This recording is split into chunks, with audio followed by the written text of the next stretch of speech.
I've been inspired by what he does, and I hope he's going to inspire us today, and I think he will. So Brian Selander, everybody.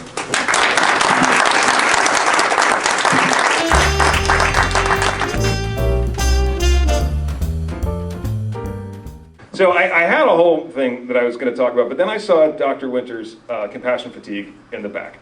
And I think that encapsulates everything we need to leave here thinking about. I know that your project wasn't specific to everyone in state government, but I really think it very much is true for everyone in state government. And you ask these incredible questions. One, why did you choose this work? And I think that is the question that drives all of us that spend time in a public service. Why did we choose that work? It is so easy. I grew up in the sort of the Reagan era of hearing that government is the problem, right? And that was the boil down of everything. And I didn't believe it, but that was kind of in the ethos, right? Government is the problem. And it really bothered me even then because like my mom was a public school teacher and my dad, like I woke up in New York this morning and I remember waking up in New York this morning. I was at this World Boxing Council event last night. I remember waking up in New York thinking, I'm in New York. And I remember my dad telling me stories about how he would just randomly wake up in Puerto Rico. He's like, yeah, I like open my eyes and look around and I'm like, shoot, palm trees. I must be in Puerto Rico. And at the time I thought that was awesome until I realized what it meant, that he would not remember how he got to Puerto Rico. And all of that goes into growing up that way and all of the help that has to come to make sure that people make the changes in their lives so that families can be stronger that way. So I knew that what I was hearing about government being the problem did not in any way match my reality of everyone I knew that dedicated their lives to public service. And so why do you choose this work? I think everybody here, and those of us that come in and out of it, choose it because at the end of the day, we make a difference. You make a difference. You make a difference when people don't know it. And I think that's honestly why you might be struggling right now. Question 2, Dr. Winters. I think one of the reasons that you're struggling is still that legacy feeling from the 80s about government being the problem and people not realizing. I also think part of why people struggle in state government is you give this enormous gift. You give this enormous gift to everybody, and it is the gift of not having to think about everything you do. It is the gift of obliviousness. I have 2 girls, and I am always struck by how oblivious they are to all of the things we do for them, especially my wife, right? All of it, like, girls, you know what, you gotta, like, yes, you're really upset because of this, but you know what, we've got a roof over our heads, right? You know, it's really great, and yes, that is the wrong outfit, but you know what, you've got clothes, right? And you know, we send you to all these lessons that you hate because we want you to know how to speak other languages and do other things and express your creativity, and you're just oblivious to all of the work that goes into it. All of the work, and the end of the day, that is one of the upsides and downsides of being a parent. The upside is you know that you give to others. You know you do this work so that their lives can be better. You know that you dedicate yourself to something that isn't you, and because you dedicate yourself to something that isn't you, your life is better for the giving instead of the taking. And the downside is that obliviousness to just how much goes in and just how much is there in case something happens. And so I want you to think when you see people oblivious to everything that you provide, when you see people who are unaware that we are all one bad choice or one bad break. We really are. We are all one bad choice or one bad break away from needing everything on every one of these boards. You give everybody else in Delaware the incredible gift of doing their worrying for them. And that is their thank you to you.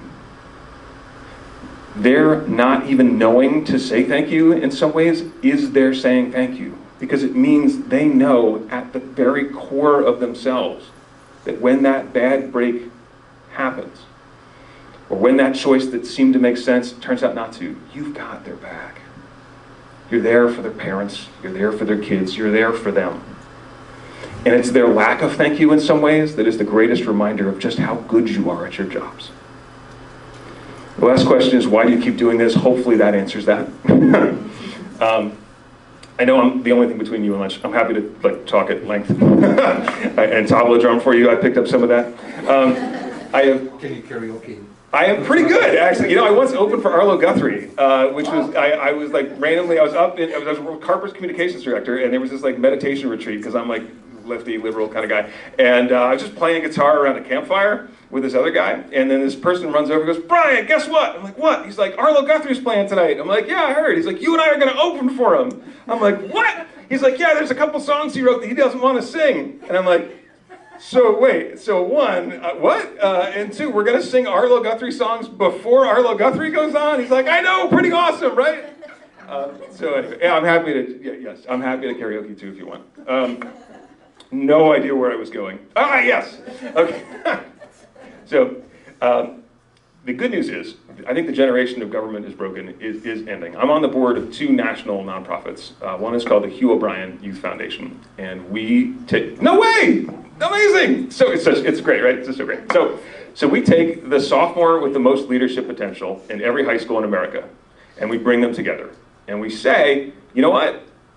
In theory, everything seems like it's going great for you, because it seems like it is. But in truth, the fact that you want to stop homelessness, or you want to create a nonprofit, or you want to build a business, means you're feeling pretty awkward about your existence. Because the downside of being outstanding is you stand out, like way out. And here's kids just like you all over the country and all over the world that want to do those same things you do. And these kids, these 15 and 16-year-olds, they're starting nonprofits all over the world. Sydney Kamen, she's just graduating Dartmouth right now, by the time she was 19, she created an international organization called SOAP, So Others Are Protected, where she helped recycle scraps of soap to help save tens of thousands of lives from dysentery in developing nations. I think people like Beth, and this is the best DHSS metaphor. So Beth created an organization called the Starfish Foundation. And the Starfish Foundation helps kids struggling in public schools in Ecuador. She's a local kid. She realized at 15, 16, there's no barrier to her making a positive difference anymore, and she runs the Starfish Foundation. And the Starfish Foundation, you know the story of the starfish? The story of the starfish is all over your lives, right? There's a whole beach full of starfish, thousands of them, and one lonely person is just chucking them back into the ocean. Just chuck, you know? And somebody goes over and says, you're never gonna be able to fix all those starfish. You're never gonna be able to make a difference. And the person picks up a starfish and said, I just did, for that one right there.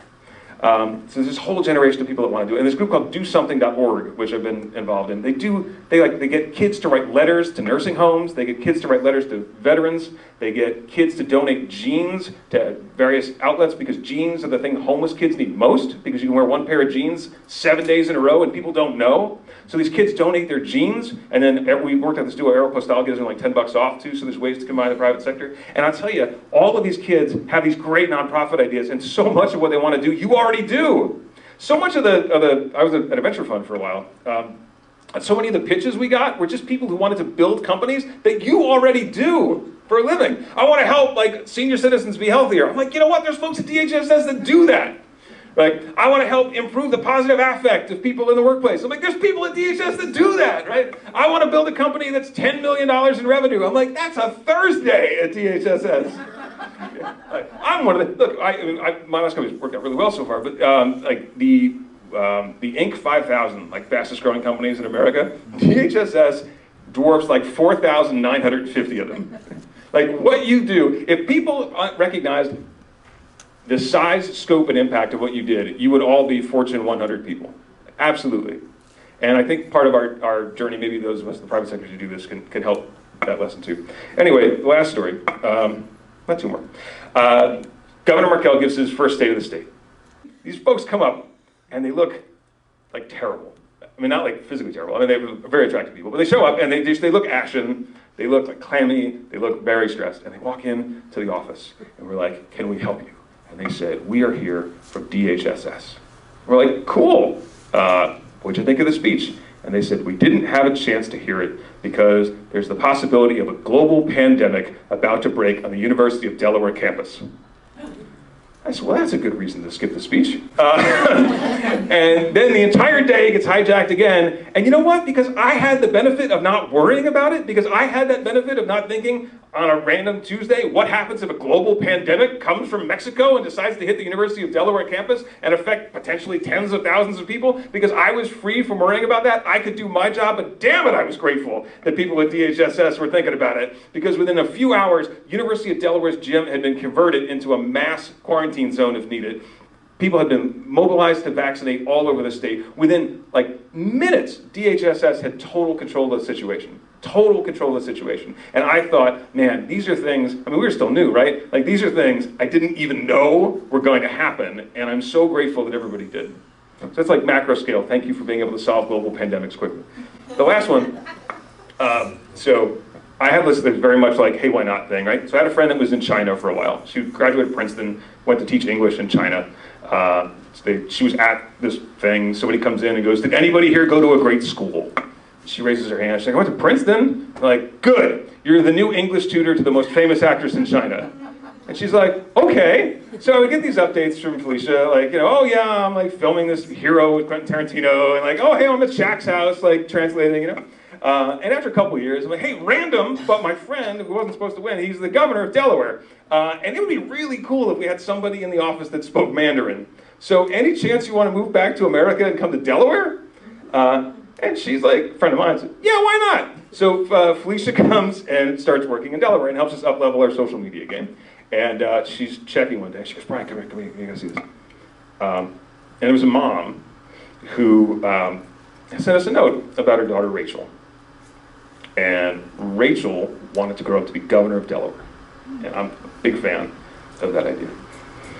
But Rachel had terminal cancer. And Rachel was never going to get a chance to be governor. And so the mom said, is there any way that maybe Rachel could, you know, meet the governor or something? She was 9, she didn't really know. Could we bring her in? And we thought instead, DHS and Vivian at the kids department thought, what if we made Rachel the actual governor of Delaware for a day? So we changed the profile picture on the governor's page to Rachel. And Rachel came in and we had a cabinet meeting where Secretary Rapacelli and Secretary Landgraf and Secretary O'Mara all came in and presented a cabinet meeting to Governor Rachel. And they brought her a little school bus and we let her sign a proclamation, and Rachel's proclamation was, I wish there were more rainbows. So I'm going to proclaim that there should be more rainbows.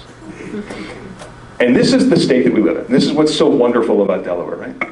So I went home and I was just devastated by this. And I put on Facebook, like, this really, really tough day today. So grateful for my coworkers. I think we gave this little girl a really special day.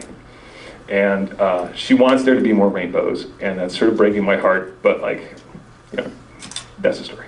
And a small business owner saw this and thought, let's get Delaware to give Rachel more rainbows. And he created a profile pic with a rainbow and a hashtag NetDE. And he got thousands of businesses all over Delaware on the same day to change their pictures on Twitter and Facebook to this rainbow for Rachel. And AstraZeneca even changed their picture, their international picture, to a rainbow for Rachel. And all of these businesses from all over started to give Rachel trips and give her furniture, give her everything. And that gave me insight into who we really are as Delaware and who we really are as people. And we get lost sometimes in the macros, but in the micro, I still believe that we are a state of amazing people. And I still want you to know I'm the official external. Thank you for being you. Thank you for your commitment. Thank you for your focus. Thank you for doing everything that everybody doesn't need to worry about because they know that they're in your hands. And I will end with Dr. Winter's incredible quote.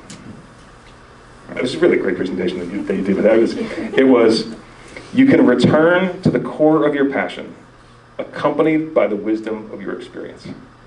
And I want to thank you, Dr. Winters, for that. And I want to thank you for all the work you do. Have a great day.